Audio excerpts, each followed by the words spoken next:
customers are adopting data center virtualization in a big way, right? And we can see the effect of data center virtualization with some of the case studies or work we've done with some of the customers. You see 135 data centers of immersion getting consolidated to 4 data centers, or reducing 30% lesser power for Northeastern Bank, or doing a 20:1 consolidation ratio for Dell themselves. So our own internal IT has gone into a tremendous virtualization. We've eliminated about 6,000 servers from our IT and getting a consolidation ratio of 20:1. I'll share more facts on what we have done in terms of virtualization. Deployment times have gone down for Cinepolis, and 100% IT as a service for Northeastern Bank has been deployed. So these are customers, live customers in different regions, different geographies where we have done work with them and optimized their data centers, right? As per market, as per industry, there's going to be a huge investment in this space, right? There's going to be about 241 billion of investment until 2020 in virtualization space. 70 million users, as you see, are going to be on a hosted shared desktop. And there is 2x times increase in terms of x86 virtualization. So all applications are trending towards adopting virtualization. That's, of course, because of a lot of advantages that brings in, and there are certain disadvantages, but we should be aware of what disadvantages there are. I'm sure, but there are more advantages that come to the table. It leads to low power and space footprint, leverages greater utilizations as CPUs become more and more powerful. Now today with Ivy Bridge, you have a 12-core CPU and a 24-core CPU servers that are there. So, you can actually pack in 30 or 40 virtual machines. So you can have greater utilizations with virtualization. Improve IT speeds, with templating and all, you can actually deploy a virtual machine or a server very fast and eliminate the sprawl that is there in terms of physical servers, racks, stacks, and a lot of data center space can be freed up, right? What are the disadvantages? There could be instances where you have introduced virtualization in your data center and the administrators have gone and created virtual machines. They might not be using it. There are scenarios where 30 to 40% of the VMs that have been created are not even utilized, right? So there is a lot of VM sprawl that happens if there is an effective management in place. Hardware limitations. You could have traditionally old hardware which do not support virtualization. That could be a problem. Application-centric problem that it does not support virtualization. Insecure and non-standard VMs. I mean, there's no set policy as to how a VM needs to be created and maintained, or no life cycle management for virtual machine. That could also lead to a VM sprawl, right? So these are a few caveats that I think you should be aware of before or during the process of adopting virtualization. The journey that we have walked with our customers and within Dell is what I'm sharing with you today. Is basically, we start with first phase of virtualization and consolidation. Then we look at, once it's fairly established in the environment, we go to the step 2 of having unified management. You may use multiple consoles while adopting virtualization. You may have multiple consoles from a hardware standpoint. Becomes more tedious as your adoption ratio increases. And then slowly move on to the third tier, which is service delivery as a service, IT as a service. And lastly, adopting hybrid cloud. Maybe you've today restricted to a private cloud kind of an environment from a security standpoint. You have behind the firewall, but you could mix private with hybrid with some of the applications like CRM kind of applications which you could actually move to a public cloud kind of an environment, right? In this journey, where you want to be depends on what is your objective. Whether your objective is to improve IT, then you just look at consolidation. Whether you have to improve efficiency, then you look at unifying management consoles, having single management and making it better in terms of efficiency, or improving delivery IT as a service, or lastly moving and leveraging the best practices, partly private, partly public, moving into a hybrid cloud environment. You know, it could be depending on the stages that you are in, when to adopt what, but our recommendation would stand at, if you're standing at 0 to 20% from a virtualization standpoint, looking at consolidation, and 20 to 50% to look at unifying your management, and beyond 50% you can look at IT as a service. Some customers don't, they define their own mantra. They would start up with IT as a service as a completely new project. So it's up to you how you define your project. This is as per our experiences with our customers who have we have worked with, right? At the back end, of course, you still need the hardware that should be capable to define this dynamic data centers, I would say today. Because today's dynamic data center, which you are doing consolidation with and doing a unified management, will be tomorrow's software-defined data center, right? Today, the software-defined data center is not full-fledged available as a service. From a perspective, there are some keys to it. Say compute can be software-defined. Networking, now we see that there is an adoption of software-defined networking, and slowly, steadily, I'm sure there would be software-defined storage as well. So you need to make the right choices while adopting the hardware which sits below. Why I say that is, take an example of networking. Today you invest in some switch, which may not be SDN aware switch, right? Or support protocols like OpenFlow, which is a software-defined networking protocol, right? And you've done this investment already. Now tomorrow, when there is software-defined networking coming from various vendors, the controller comes in, your switch is not capable of supporting it. Do you take off that investment? Now you're stuck. What do you do? How do you adopt it? So take informed decisions from a hardware platform perspective as to which way to go for an investment. Is it future ready?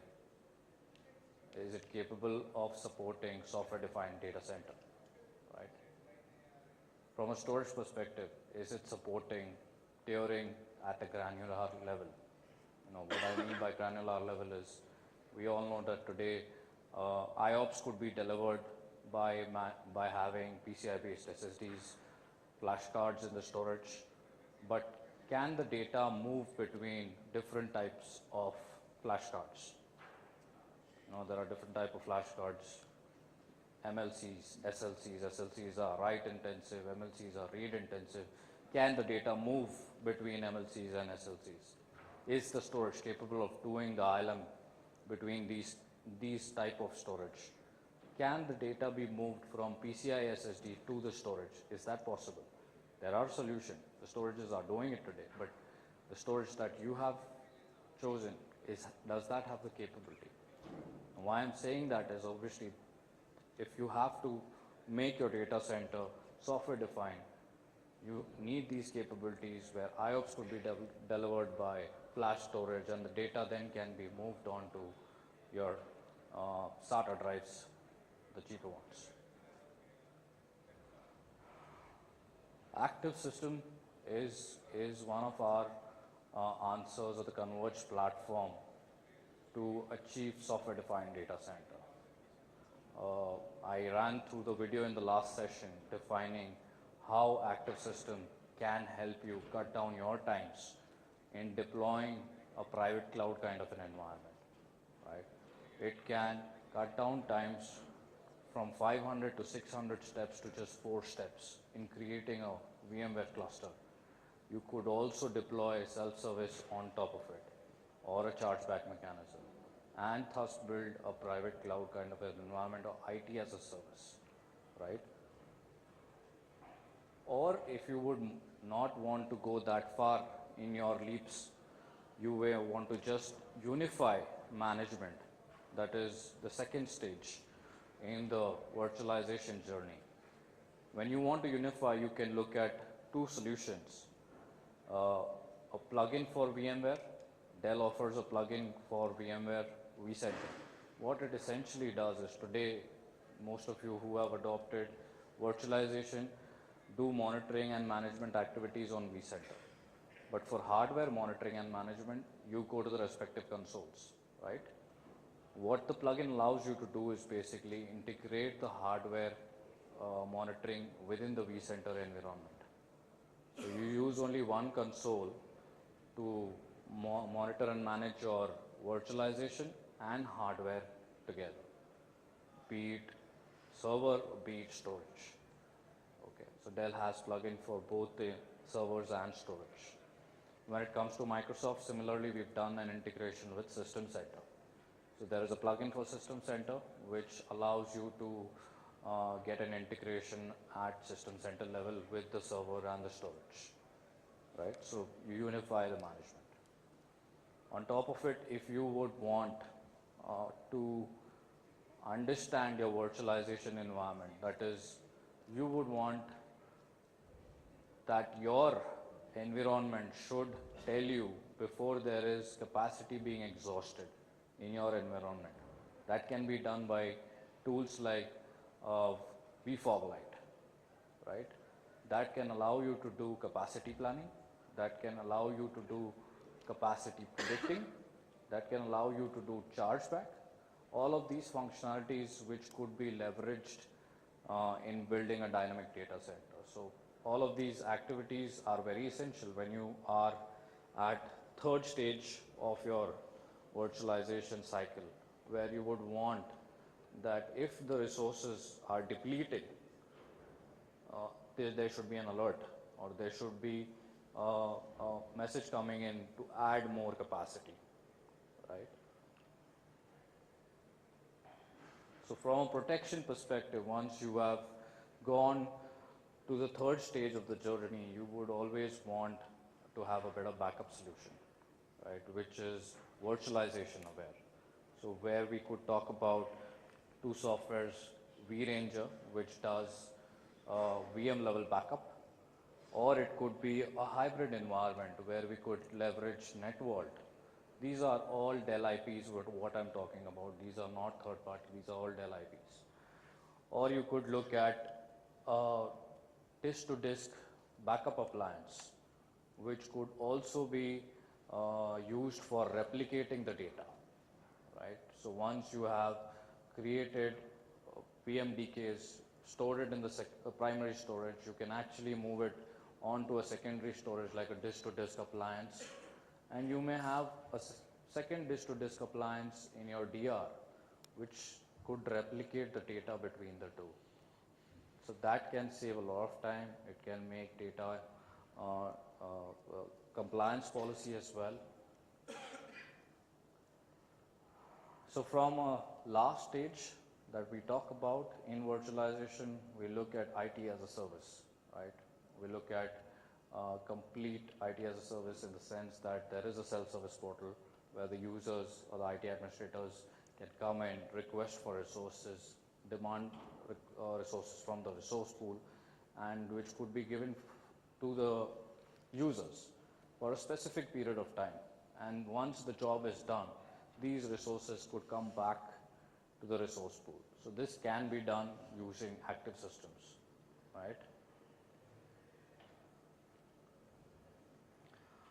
Of course, from a data center consultancy perspective, Dell does have the capability to provide consultancy, to build these data centers, and of course to do consultancy to build a private cloud or a public cloud kind of an environment. So Dell in other geographies was for a period of time offering public cloud as a service, not in India though. So we do have experiences in building up private and public cloud.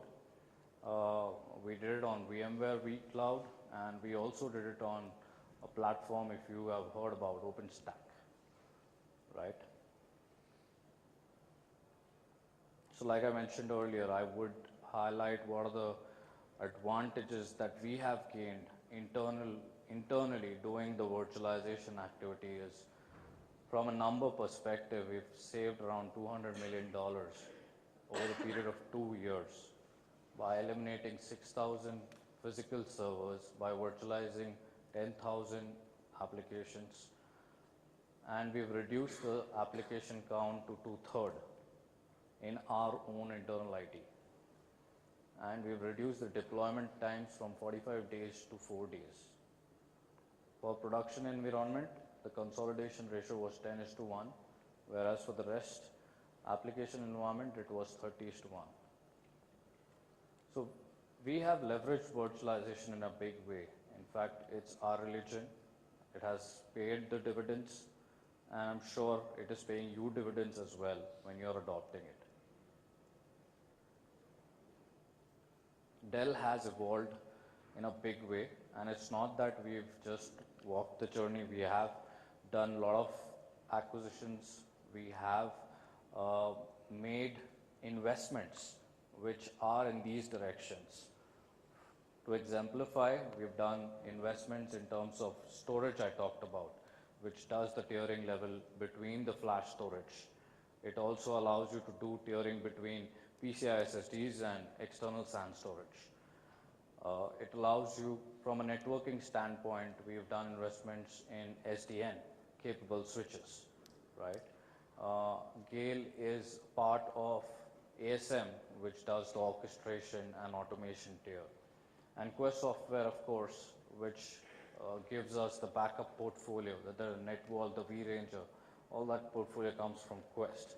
So there has been a significant amount of investment in this journey towards virtualization. And Dell is supporting this in a big way. So if you look at it from what Sri Krishna had spoken about, like the Facebook, the Googles, the Amazons, the eBays of the world using cloud servers, we are number one in those categories. We had acquired iSCSI storage in 2007. We are today number one in that segment as well. From a data center standpoint, we are number one in terms of cloud infrastructure provider. And from a networking standpoint, it's number one in terms of footprint.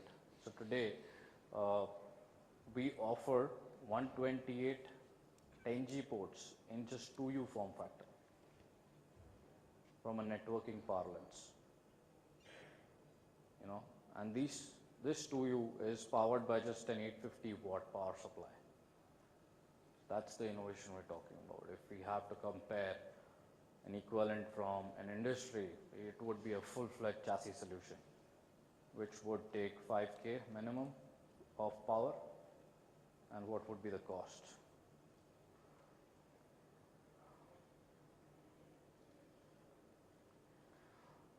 Similarly, we have our partners who are supporting us in this journey of ours in virtualization. VStart was the earlier version of active systems that we have now. VMware supports us in a big way in terms of contribution that we do to customers in building the cloud.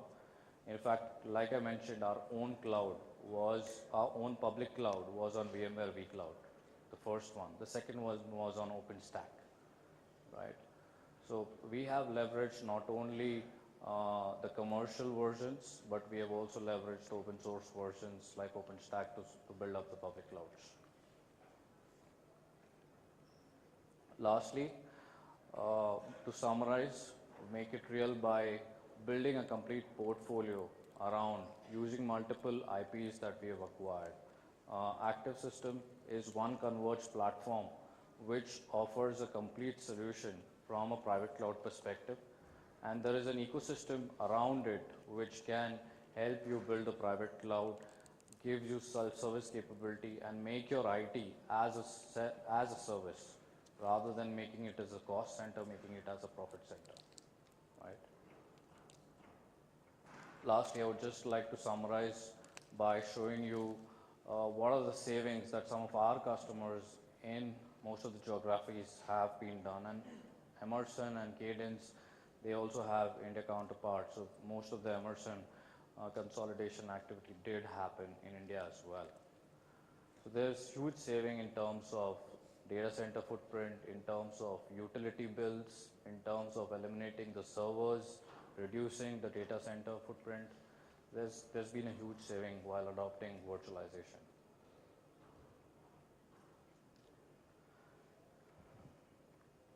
I think that's all from my side. Any questions? Yes, sir.